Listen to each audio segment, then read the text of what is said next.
안녕하세요. 바둑에 대한 모든 것 바둑 매거진의 김미영입니다. 여러분 혹시 정월 대보름에 부럼 깨셨나요? 1년 내내 무사태평하고 부스럼 나지 말아라라는 의미에서 정월 대보름에 부럼을 깨는 풍습이 있는데요. 혹시 깨지 않으신 분 있으시면 오늘이라도 깨보시는 건 어떨까 싶습니다. 1년 동안 바둑TV와 함께 여러분 무사태평하시기를 바랄게요. 먼저 한 주간의 바둑 소식 알 수 있는 위클리 브리핑부터 출발해봅니다.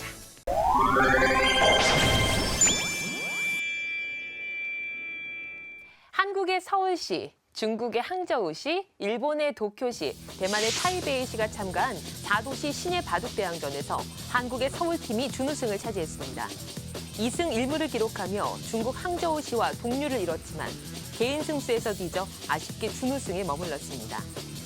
제17회 맥심컵힙의 입신 최강전, 강동용 구단이 이창호 구단을 꺾고 8강에 진출했습니다. 입단 동기 박진영 2단과 박종훈 초단이 제4회 하찬석 국습의 결승에 진출했습니다. 최강 영재를 가리는 하찬석 국습의 우승자는 3월 19일과 20일 이틀 동안 경남 합천군에서 열리는 한중일 영재 바둑 대결에 한국 대표로 참가하게 됩니다. 바둑 두는 여자가 아름답다. 2016 MDM 한국 여자 바둑리그 개막전 1라운드 경기를 마쳤습니다. 부강탁스의 김신영 선수가 작년에 부진을 뚫고 첫 승을 신고했는데요. 이에 힘입어 3대0 완봉승을 기록하며 단독 선두로 나섰습니다. 뒤를 이어 작년 우승팀 인제 하늘내림과 짜릿한 역전승을 거둔 포항 포스코캠팩, 신생팀 여수거북선이 개막전을 승리로 장식했습니다. 20대와 30대의 기가 찬 바둑 열전, 올레배의 열기가 뜨겁습니다. 현재 9국까지 진행된 가운데 연승자는 나눔팀 전영규 선수와 희망팀 유병용 선수뿐입니다. 현재 스코어 5대4로 나눔팀이 앞서고 있습니다. 대한바둑협회와 국민생활체육, 전국바둑연합회 통합창립총회가 지난 15일에 열렸습니다. 통합창립총회에는 대한바둑협회와 전국바둑연합회 인사들이 참석해 양 단체의 통합을 결의했습니다. 회장으로 추대된 홍석현 회장은 바둑계가 큰 갈등 없이 통합을 이룬 것은 다른 종목의 모범이 될 것이라며 엘리트 체육과 생활체육이 함께 발전해 나갈 수 있도록 노력하겠다고 말했습니다.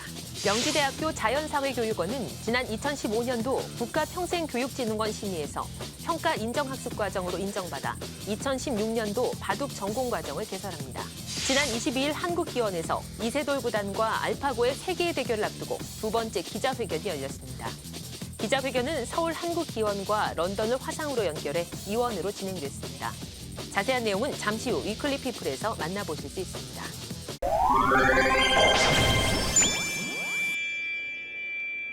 바둑 삼국지로 불리는 최고의 인기 기전이죠. 오늘 위클리 이슈에서는 국가대항전, 농심신라면배에 대해서 이야기 나눠보도록 하겠습니다. 박정상 구단, 최철한 구단과 함께합니다. 안녕하세요. 안녕하세요. 네, 두 분 계시니까 아주 마음이 든든하네요. 또 두 분 워낙에 친하시잖아요. 글쎄요. 저는 친하다고 생각하는데 우리 절친 맞나요? 네, 가끔 막걸리 한잔 하는 그런 사이죠. 네, 오늘부터 친한 걸로 그렇게 네. 정리를 하도록 하겠습니다. 자, 두 분 이렇게 장난치시는 모습만 봐도 사실 굉장히 좀 마음이 편안해지는 그런 느낌이 좀 들어요.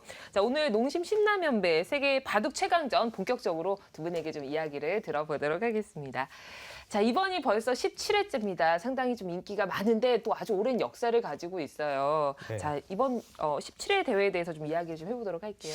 농심배가 어느덧 17년이 되었죠. 이 네. 농심배처럼 오랫동안 꾸준히 인기를 끄는 기전도 사실 쉽지 않은데요. 그렇죠. 아무래도 개인전 세계대회보다는 이 국가대항전 성격이 짙기 때문에 팬들에게 열렬히 환호를 받는 기전입니다. 네, 사실 말씀하신 것처럼 그 인기가 상당한데요. 팬들에게 인기를 받는 것도 중요하지만 이 직접 선수들에게도 가지는 의미가 상당히 남다를 것 같아요. 어떤 의미가 있을까요?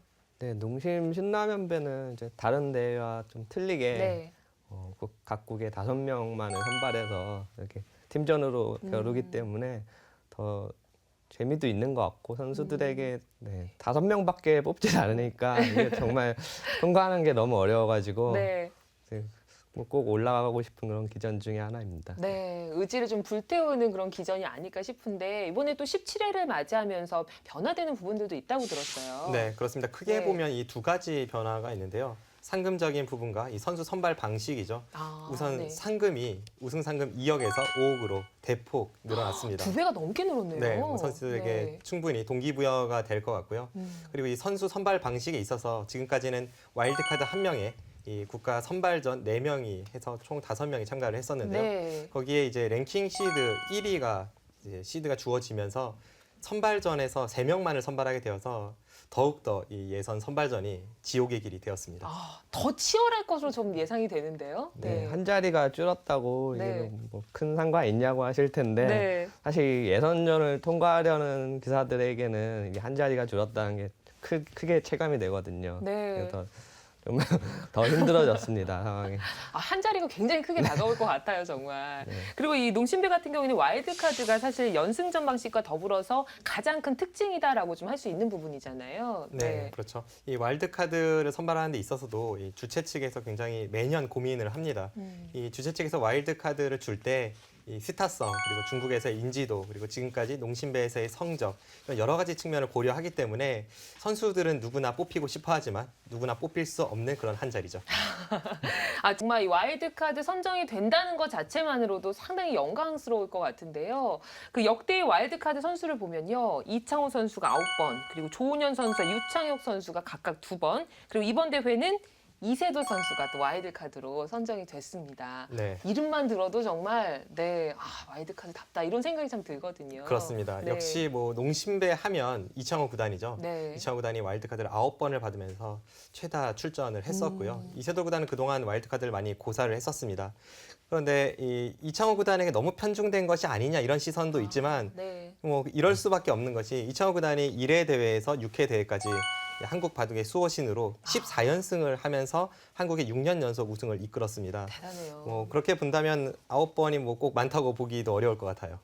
정말 전설의 이름들이 쫙 모여져 있는 것이 와일드카드가 아닐까 싶은데 최철한 구단님도 보니까 15회 때 와일드카드에 네. 어떠셨어요? 그때 기분이? 네, 처음 농심배 출전했을 때는 네. 와일드카드라는 게 참 남의 일이었는데 네. 이게 세월이 흐르다 보니까 농심배에서 뭐 많은 공로를 쌓았다고 생각을 하셔가지고 와일드카드를 주신 것 같아요. 그래서 참 고마웠고 주최 측에 정말 고마웠고 좀 부담도 냈던 것 같습니다. 굉장히 좀 겸손하게 말씀을 해주시는데 제가 조금 덧붙이면요. 그 농심배에서 이창호 선수 활약이 워낙 좀 대단하긴 하죠. 17회 대회 중에서 무려 13번을 대표 선수로 참가를 했고 이 중에 10번을 우승으로 이끌었는데요. 이 어마어마한 기록에 다가서는 선수가 바로 저는 이 최철한 선수라고 들었어요. 맞죠? 네. 최철한 선수도 세계대회 중에서 농심배와 인연이 좀 깊은 선수인 네. 것은 분명합니다. 뭐 이창호 구단만큼은 아닐지 몰라도 네. 최철한 구단도 지금까지 뭐 8번 참가를 했고요. 그중 7번이 결과가 나왔고 지금 올해 대회는 현재 결과를 기다리고 있는 상황인데 7번 중에 6번 한국 우승을 이끌었으니까요. 굉장히 인연이 깊은 선수이고 제가 기억나는 것이 제가 처음 이제 프로 입단을 했을 때 연말에 있었던 이 농심 신라면배 세계대회에서 최철한 선수가 처음으로 이제 세계대회에서의 두각을 나타내기 시작을 했거든요. 아, 네. 그게 2000년인데 당시에 제가 아주 배 아파하면서도 응원을 했던 그런 기억이 있습니다. 네. 계속 이제 웃음만 띄시는데 어떠세요? 네.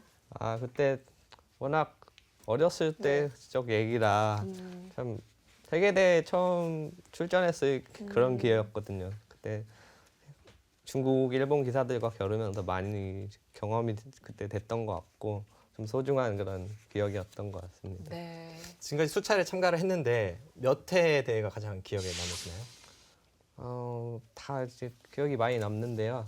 마지막에 제가 마무리했던 12회로 기억을 하는데 콩지혜 선수를 꺾고 제가 한국 우승을 결정지은 그때가 가장 기억에 남는 것 같습니다. 네. 역시 친구 챙기는 거는 정말 절친밖에 없네요. 네, 챙겨야죠. 그 12회에서 그 흥재 선수에게 우승하면서 우리나라 우승을 확정 지었었는데요. 총 4연승을 하셨는데 그때 어떤 마음이셨을지 굉장히 궁금해요. 아주 뭐 벅차오르는 마음이셨을지 않았을까 싶으면서 상금도 또 상당하지 않습니까? 네, 그때 당시 이제 출전했을 때는 마지막에 이창호 구단이 남아 있었고요. 평소라면은 이창호 구단이 마지막에 끝내야겠지만 이제 제 손으로 끝낼 기회가 왔기 때문에 꼭 이기고 싶은 그런 자리였고요. 그리고 마지막 끝내면서 또 마무리 수당이 또 있거든요. 그래서 더 탐이 났던 것 같습니다. 표정이 밝아지셨어요. 그때 네. 생각하셔도 흐뭇하신 것 같아요. 네. 지금까지 농심배에서 벌어들인 상금만 해도 상당한데 뭐 금전적인 부분 본인이 직접 관리하는지 궁금하고요. 제가 알고 있기로는 최철한 구단이 이 경제적으로 영 꽝이거든요. 네, 어떻게 관리하시나요? 뭐 관리라기보다는 그냥 돈이 들어온지만 확인하는 정도 같고요. 뭐 이제 돈을 재테크나 이렇게 관리하고 그런 거는 와이프가 다 하는 편입니다. 네, 알겠습니다. 말씀을 좀 들어보니까 연승을 하는 데 있어서 이창호 선수가 좀 뒤를 받쳐줘서 선수들이 마음이 더 든든했다. 이런 것들을 더 말씀하면서 알 수가 있는데 이창호 선수 항상 좀 마지막 선수로 출전을 했었던 것 같거든요. 보통 그 선수들의 순서는 어떻게 정해지나요? 출전 순서는 네. 그때그때 이제 선수들이 이제 1차전에 중국에 갔을 때 네. 이제 대국 전날이나 혹은 그 전에 모여서 같이 상의를 하게 되고요. 일반적으로는 이 랭킹 순으로 랭킹 낮은 순으로 이렇게 참가를 하게 됩니다. 아무래도 1승의 가치가 농심배는 뒤로 갈수록 더 가치가 커지기 때문에 랭킹이 낮은 선수가 먼저 참가를 하고 랭킹이 높거나 아니면 컨디션이 가장 좋은 선수가 마지막 주장을 맡는 것이 관례인데 아. 이것이 꼭 지켜지는 것은 아니고요. 네. 예전에 보면 이세돌 구단이 일장으로 출전한 적도 있거든요. 그때 선수들이 상의하면서 결정을 내립니다. 네. 예전에는 이제 암묵적으로 이제 어린 선수들이 먼저 나가야 되고 이런 전통이 있어가지고 깨기가 힘든 것 같아요. 그래서 요새는 그래도 자기가 먼저 출전하겠다고 하는 기사들도 있고 좀 그런 부분이 좀 달라지고 있는 것 같습니다. 근데 마지막은 정말 중압감이 대단할 것 같아요. 이창호 선수 그런 면에서 더 대단하다라는 게 느껴지는데 또 뭐 얼마 전에 그 응답하라 1988 통해서 화제가 더 됐었잖아요. 이창호 선수도 저도 보면서 느꼈던 것 중에 가장 대표적인 게 그 상하이 대첩. 네. 굉장히 활약했었죠. 그렇죠. 네. 참 대단했었죠. 그 네. 당시에 이 한국 선수들이 앞에 나왔던 4명의 선수 중에 1승밖에 거두질 못했고 이창호 구단이 굉장히 부담되는 상황에서 중국과 일본의 선수들을 연파하면서 네. 5연승으로 한국 우승을 견인했던 대회입니다. 너무 멋있는 것 같아요, 정말. 아직도 네. 전율이 딱 느껴지거든요. 네, 그때 네. 제가 생각이 나는 게 사실 그때 제가 지고 나서는 사실 포기한다시피 했거든요. 5연승이라는 게 쉽지도 않고. 네. 근데 참 이창호보다는 정말 고마운 그런 분인 것 같습니다. 그 고마움이 그대로 전해지는 것 네. 같아요. 그 드라마에서 이창호 선수 활약만큼이나 또 화제가 됐던 장면이 있어요. 바로 지금 나오는 장면인데요. 그 홀로 걸어가는 이창호 선수하고 그와 대조되는 중국 선수들 모습입니다. 우리나라 선수들은 다른 선수와의 시합 때 동행을 하지 않는 편인가요? 네. 동행을 하는 선수들도 있고 뭐 아닌 선수들도 있죠. 그런데 네. 보통 보면은 선수들이 홀로 있는 것을 좀 즐겨하는 것 같고요. 즐긴다는 표현은 좀 그렇지만 혼자서 시합을 준비하는 선수들이 좀 많은 편이고 네. 그런 면에서 꼭 그 중국 선수들의 동행이 그 우승에 있어서 그렇게 플러스 요인으로 작용했다고 보기는 어려울 것 같습니다. 네. 네. 같이 이렇게 하는 모습도 좋아 네. 보이긴 하는데요. 뭐 사실 마지막 라운드 때는 보통 중국에서 열리거든요. 그래서 네. 한국 기사들이 같이 참여하기가 좀 힘든 부분도 있고 그리고 뭐 개인적으로도 그냥 혼자 가는 게 편하다고 생각하는 기사들도 많은 것 같습니다. 네. 그러면 이번 이제 17회 그 농심배 때 이세돌 선수가 이제 홀로 남아 있는데 중국 상하이에서 3월 1일부터 열리거든요. 최철한 선수 응원차 한번 가시는 건 어떨까요? 뭐 이세돌 구단이 뭐 해달라는 대로 뭐 다 해줄 수 있는데요. 뭐 이렇게 부탁할 그런 성격이 아닌 것 같아가지고 마음속으로 많이 기도를 할 겁니다. 예. 네, 마음속에 진정한 기도가 더 힘이 될 수가 있겠죠. 네. 자, 17회 농심배 이제 3차전 얼마 남지가 않았습니다. 두 분이 어떻게 또 결과를 예상하시는지 그 부분도 좀 궁금하거든요. 네. 일단 이세돌 구단이 굉장히 힘든 상황인 것만은 분명하죠. 네, 바로 다음 대국은 구리 구단과 이 일본의 무라카와 7단이 대결을 펼치게 되는데 그 대결의 승자와 이세돌 구단이 대결을 펼치고요. 이세돌 구단이 4연승을 해야 한국팀의 우승컵을 가져올 수 있는 상황입니다. 중국팀에 남아있는 선수가 최근에 가장 잘 나가는 커제 선수를 비롯해서 지난대 우승의 견인차 역할을 했던 뭐 렌샤오 선수 네. 이런 강자들이 많이 포진이 되어 있기 때문에 분명 객관적으로 힘든 상황인 것만은 분명합니다. 네. 그런데 저는 이제 믿고 싶은 부분이 이 농심배는 지금까지 한국에 굉장히 인연이 있었던 기전이고 네. 과거에 이창호 구단의 상하이 대첩을 이세돌 구단이 다시 한번 아. 보여줬으면 하는 그런 바람입니다. 네. 역사를 한번 또 이세돌구단이 세워줬으면 그런 바람이 있습니다. 네. 두 분과 이야기를 나누니까 더욱더 좀 기대가 많이 되는 것 같고요. 오늘 아주 재미있게 또 귀한 시간 내주셔서 이야기 들려주시고 고맙습니다. 감사합니다. 감사합니다. 네, 농심배는 오는 3월 1일 이 중국 상하이에서 구리 선수와 또 무라카와 다이스케 선수의 대결로 시작이 됩니다. 우리나라 이세돌 선수 많은 응원 부탁드리겠습니다.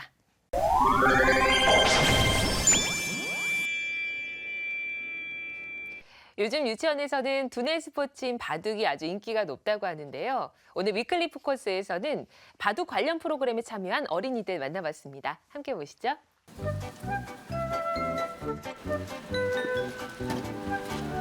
귀여운 캐릭터가 보이는 이곳은 과연 어디일까요?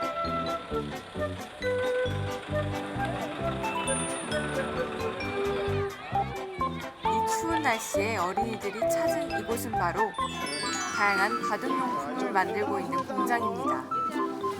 이곳에서는 바둑 문화 활성화를 위해 어린이들 견학 프로그램을 진행하고 있다고 하는데요. 지미야 이거 봐 바둑알이 색깔이 있다 그치? 알록달록한 바둑알이 우리 아이들의 시선을 사로잡았습니다.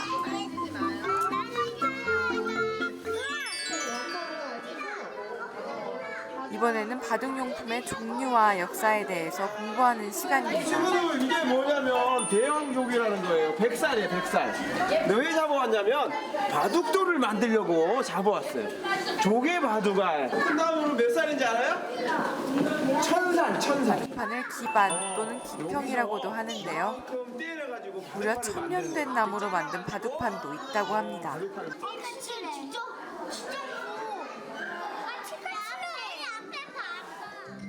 재밌게 똑같이 따라서 하세요. 허리손.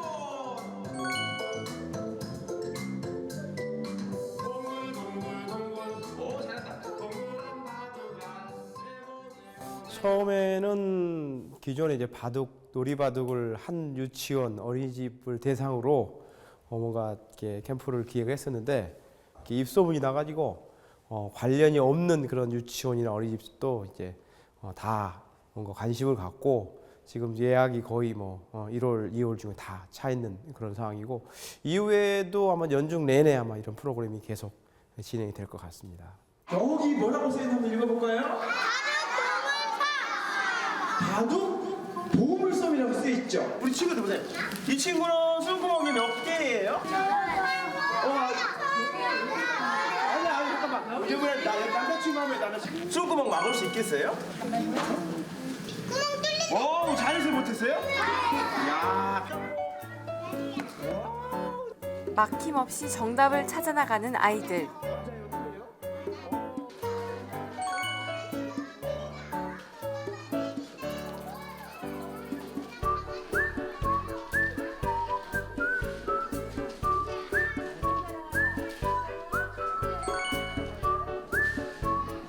바둑하면은 어렵게 생각이 들잖아요. 그런데 오늘 와서 보니까 놀이처럼 생각하면서 굉장히 재밌게 하고 이게 이제 아이들의 어떤 수학적인 개념을 이해하는데 큰 도움이 될 것 같다는 생각이 들었습니다. 바둑은 어린이 두뇌 개발과 집중력 향상에 도움을 준다고 합니다. 무엇보다 인성교육에 좋다고 하니 우리 어린이들에게 바둑을 가르쳐 보는 건 어떨까요?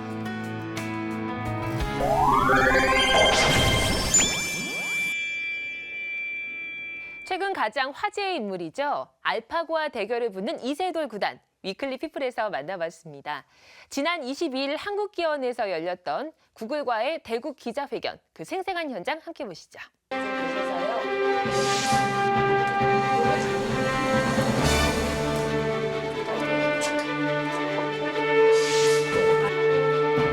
잠시 후 구글 빅마인드의 챌린지 매치 이세돌 알파고 대국 댄스 미팅을 시작하겠습니다.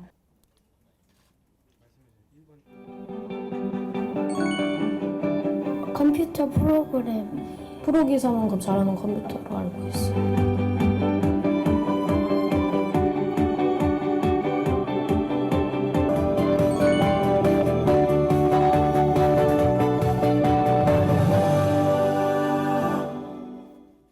네 안녕하세요 아시는 것처럼 저희 오늘 기자 간담회는 한국 서울에서만 일어나는 게 아니고요.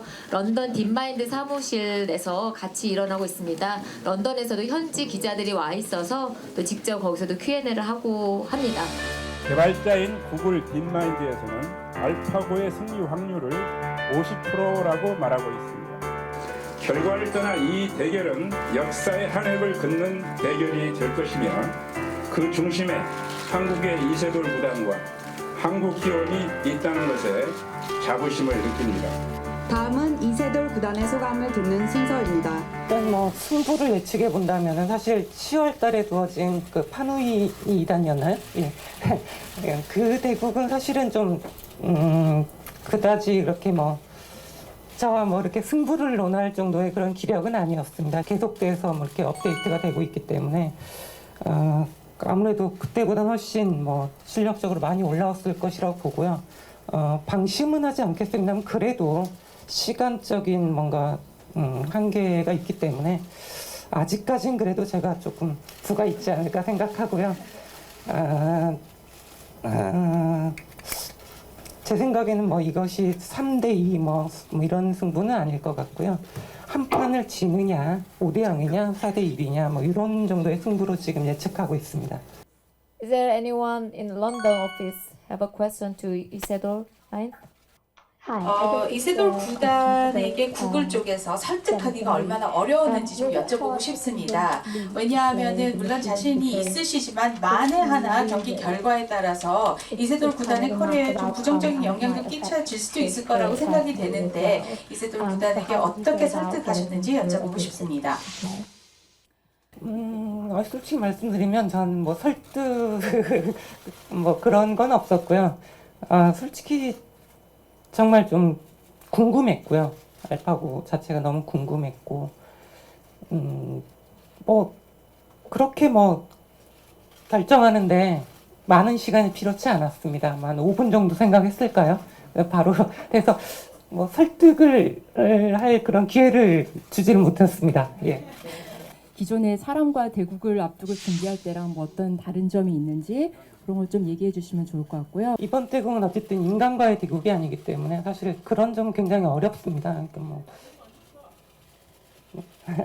인간과의 대국이 아니기 때문에 그런 거는 지금 뭐 준비라고 하는 것은 가상으로 저 혼자서 가상으로 지금 저도 대국을 하고 있거든요. 그래서 뭐 평상시에는 뭐 그럴 수는 없습니다만 뭐 잠들기 전이든 해서 한두 시간 정도는 그 컴퓨터 대국을 하는 그런 걸 가상으로 지금 준비하고 있습니다. 일단은 뭐 무슨 대용량 서버 같은 게 필요해가지고 한국에 뭐 그런 걸 가져오는 건지 아니면 모니터만 영국이랑 연결하는 건지랑 그리고 이게 심판이랑 알파고의 대역도 필요할 텐데 그걸 누가 하는지가 궁금하고.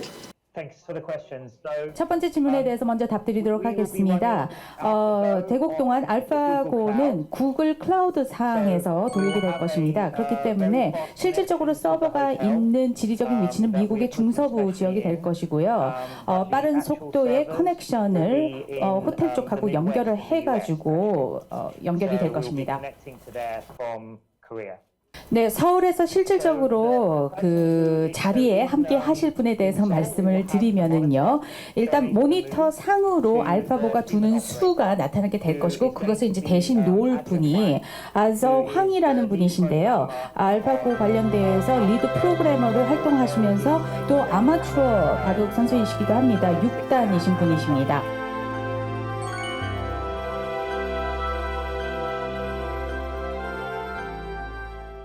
오는 3월 8일에 시작되는 이세돌 구단과 알파고의 대결, 이 세 개의 대결을 맞이해서 바둑TV에서 특집 프로그램들 아주 많이 준비했습니다. 많은 관심 가져주시기 바랍니다. 지금까지 바둑에 대한 모든 것, 바둑 매거진이었습니다. 고맙습니다.